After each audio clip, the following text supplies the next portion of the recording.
welcome to APREA's Real Assets TV. I'm Dane Garrood, Portfolio Manager for Cohen Steers.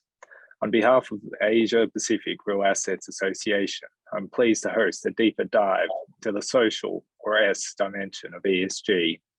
With me today are three panelists who we regard as leaders in their respective markets.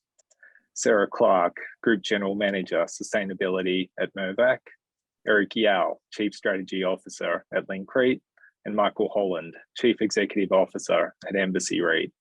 Thanks for joining Sarah, Eric, and Michael. We look forward to hearing your views on your home markets of Australia, Hong Kong, and India. At Cohen Steers, as one of the largest managers of listed real assets globally, we believe the S pillar is a key driver of outperformance over the long run.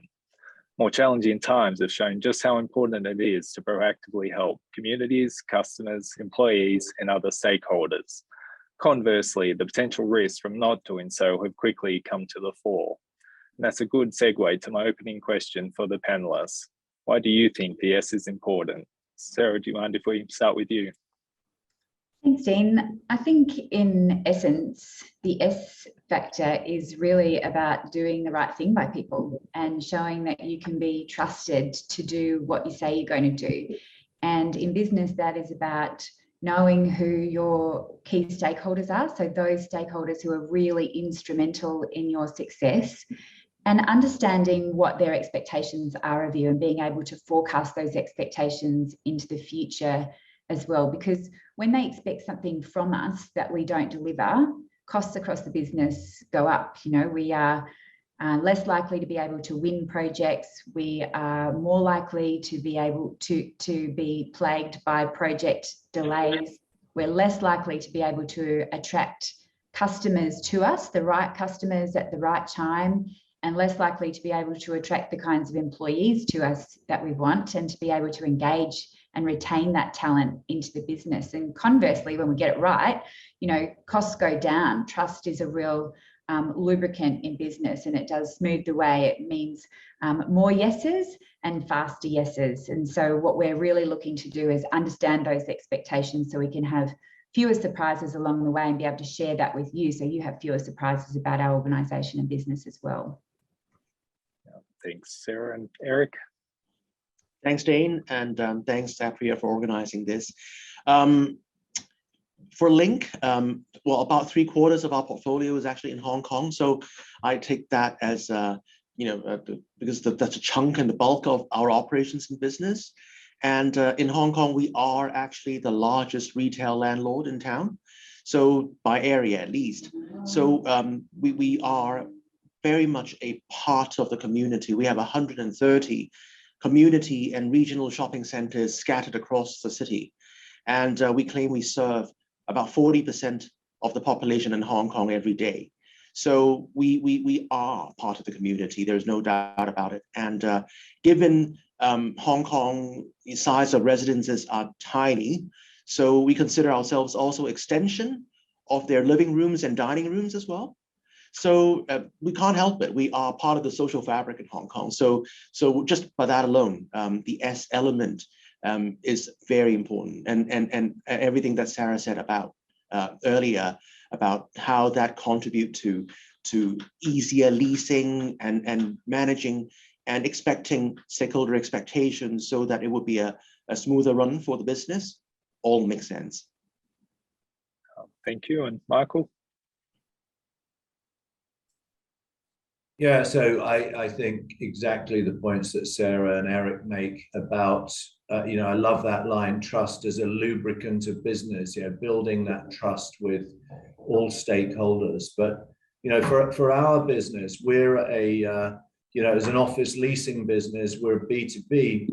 We've got 200 global corporations as our tenants, but they in turn have got about 250,000 people working on our business parks, and that's a key stakeholder group for us. And the reason that business, particularly in the technology sector, is flourishing in India is really about the human capital. It's about the talent that's available here to support technology businesses all around the world. So focusing on human capital, whether that be our own people.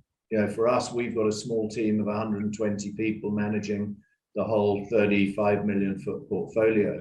But like everyone else, you know, we've got vendors, security, housekeeping, engineering, and so on, maybe 5,000 people working in our parks doing that. We've got human capital that we need to engage with outside of our park. And how do we engage with local communities?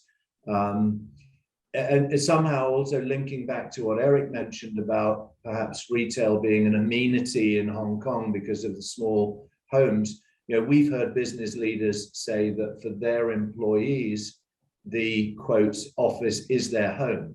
That some of this young demographic who's working in our business park, say in Bangalore, they have breakfast, lunch, and dinner on the park. So, you know, there's all these different stakeholder groups, all people, and as a responsible business, we need to focus on all those different stakeholders in different ways and providing different engagement.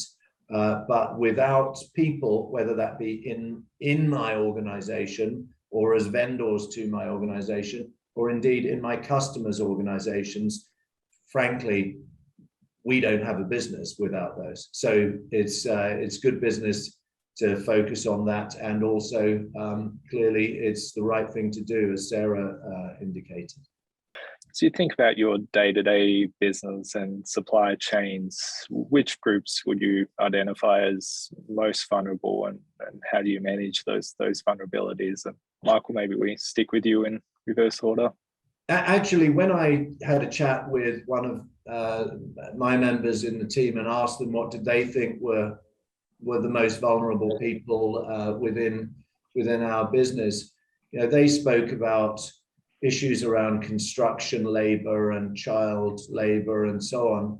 I actually feel that here in urban India, you know, I call it 21st century India, in our type of business segment, those problems are largely problems of 2 decades ago. In our type of business segment and the customers that we cater to, the standards around construction safety are significantly higher. We focus on that. The issue of child labor, frankly, in the organized sector, which we would be in, has pretty much gone away. I think the vulnerabilities that I would see are primarily outside of our boundaries, our physical boundaries. So we run large-scale business parks. We're able to control the environment within that. It might be a 100, 120-acre business park.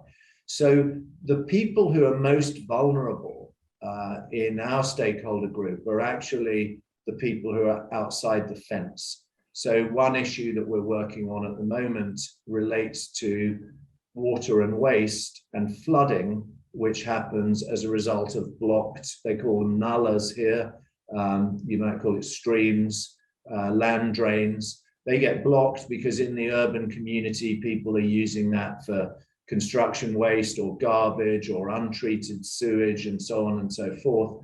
They're being encroached on. That causes flooding when there are heavy rains. That more significantly impacts people at the bottom of the pyramid or lower down the economic hierarchy.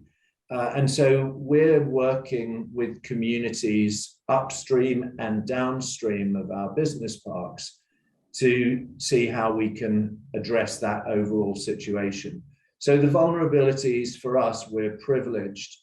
We've got Indian and international companies in our parks. We're all pretty much like-minded about how we should behave as responsible businesses. So we're able to control that environment. So we look to the more vulnerable communities outside. That's interesting. Thanks, Michael and Eric, for Link. Thanks, Dane. For us, for Link, the most vulnerable community or the stakeholder is actually similarly the more mass end of our catchment, because as I mentioned, we have all these shopping centers, retail malls, serving the bulk of the community in Hong Kong, and it's a mass oriented portfolio where we have most of our centers attached public housing estates. So these are people who are living in subsidized housing, subsidized by the government. So they are in the, in the mass end of the population in Hong Kong. So, and I guess it's more acute now, as we are now Hong Kong suffering from the 5th wave of COVID, and we see how we, as a bridge between community leaders, NGOs, our tenants, and our community at large, how we can facilitate even, say, distributing care packets to those in need. We source the materials, food, drinks, canned soups, rice packs from our tenants, working with our NGOs, using our own volunteers, staff as packers, and through the NGOs find the elderlies who are living alone, or the families who are under poverty line, and distribute those care packets to them. So I guess it's really heartwarming for me to see and witness how we, as a gelling together different stakeholders in the community, and to serve really the most vulnerable in the community, and at a time when Hong Kong is in its most dire suffering stage. Not just that, our sustainability and property management team even need to step in to really step up the recycling of materials. One thing that became a huge hygiene issue in the last couple of weeks is because the movement of goods from mainland China to Hong Kong is not a problem, so we have enough food in Hong Kong, but the movement of materials back to mainland China became a problem. So a lot of the boxes and crates which were used to carry produce, vegetables into Hong Kong used to be brought back to mainland China and reused, and brought back to mainland China and reused. So the vegetables came in town fine, but then the boxes and crates were stuck. So suddenly we had a garbage issue, a refuse issue, where we have crates and boxes piling up, and we needed to work with our property management team, environmental NGOs, how to effectively recycle those boxes, and of course local community leaders as well. So again, I mean, it just, these are two anecdotal points of how, as I mentioned earlier, Link being so embedded in the community, and how we manage to linking together different stakeholders and solving really issues that we never encountered, and in ways that we never thought of, and helping the community through the current crisis that we're in. So this is quite timely and sadly, but I'm happy to say Hong Kong is, I hope the worst is behind us, and hopefully, fingers crossed, we have better future to look forward to. But this is how Link has been operating in the last couple of weeks. I hope so too, and thanks Eric and Sarah. Thanks, Dane. It's such a great question, and actually I think it's a question I wish we got asked more often, because every business in the world, just by going about their business, has an impact on people who are vulnerable, and often, of course, that impact is inadvertent, but bringing it to the fore and making it something that we're more aware of and more conscious of is so important. We've got this ambition at Mirvac, which we share across the employee group, to be a force for good. And I think sometimes when you set out to be a force for good, it can lead you down a path of trying to be all things to all people. And of course, you can't actually do good if you're trying to do too many things and trying to, in effect, kind of boil the ocean. So I think what I'd like to say about it is something about how you pick which are those vulnerable groups that you think you can really make a difference with. And I think, you know, what I'm saying is quite aligned with where Michael was going and with where Eric was going as well, because I think where you would look is to say, well, what are we really good at as an organisation? You know, where have we got skills that we think can really significantly make a difference? And which vulnerable groups do our stakeholders really care about, and do our employees really care about as well, so that it's an authentic extension of their day jobs to be able to work in this way? And what's the intersection point between all of those interests? So if I give you a couple of examples of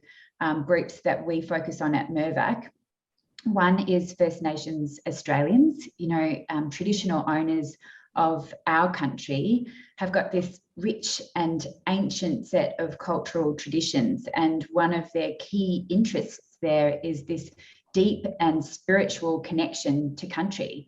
And we're land developers, so of course, you know, this is something that we're really interested in. It's something that we are good at in a different way, and thinking about development and progress and leaving a positive legacy. You know, you can't do that without really looking backwards and recognizing where a place has come from and what makes that place special to the people who've been living there either anciently or in modern times, and really understanding those traditions so that we can work together and look ahead at what that place could become into the future. And so that's a stakeholder group that's absolutely vital for us. And a few things that we do there, we've got a reconciliation plan where we've made very public statements. For example, in Australia, to the Uluru Statement for the Heart, which is a really emotional and powerful cry from the heart from Indigenous Australians to be able to walk together towards reconciliation. We're very proud to support that publicly. We have a target to divert $100 million to the social sector by 2030.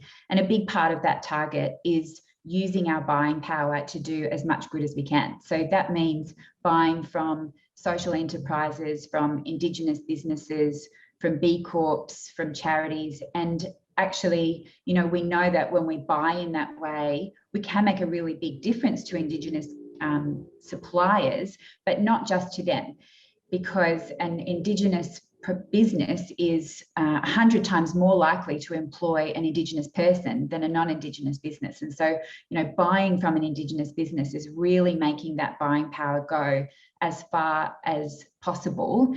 And in other things as well. So we really do look to tie in that kind of social benefit when we're thinking about some of our environmental initiatives as well. So just quickly, we accelerated our carbon reduction targets at Mirvac. We had a very ambitious target to be net positive in carbon by 2030. And I'm delighted to be able to tell you that we met that target 9 years early. And we did that by driving energy efficiency, building all electric, powering with renewable energy, and then with a small amount of residual emissions, offsetting those emissions. And the way that we choose to do that, we've got a partnership with traditional owners in Queensland, the Cubby Cubby people, where we are revegetating and regenerating 1,100 hectares of land. And that's, you know, that's creating koala habitat, but it's also reinforcing songlines, traditional custodian songlines, and really building that connection to country, which local people say is like medicine for them, and also creating jobs for Indigenous people. So in every way we can turn our attention to who is vulnerable and what we can do about it.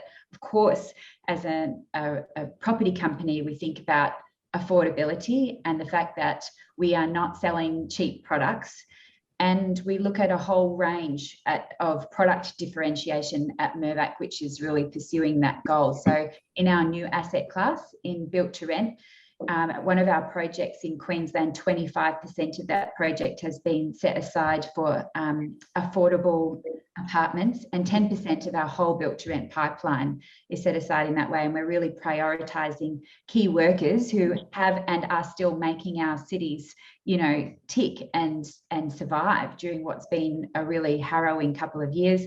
But we're also looking at millennials, people with disabilities, older Australians. I think the thing to do with this question is to really be careful and focus and look to do as much good as you can in a narrow range, rather than trying to do everything for everyone. Excellent. It's obviously some very unique and diverse opportunities and risks there across the board. So thank you.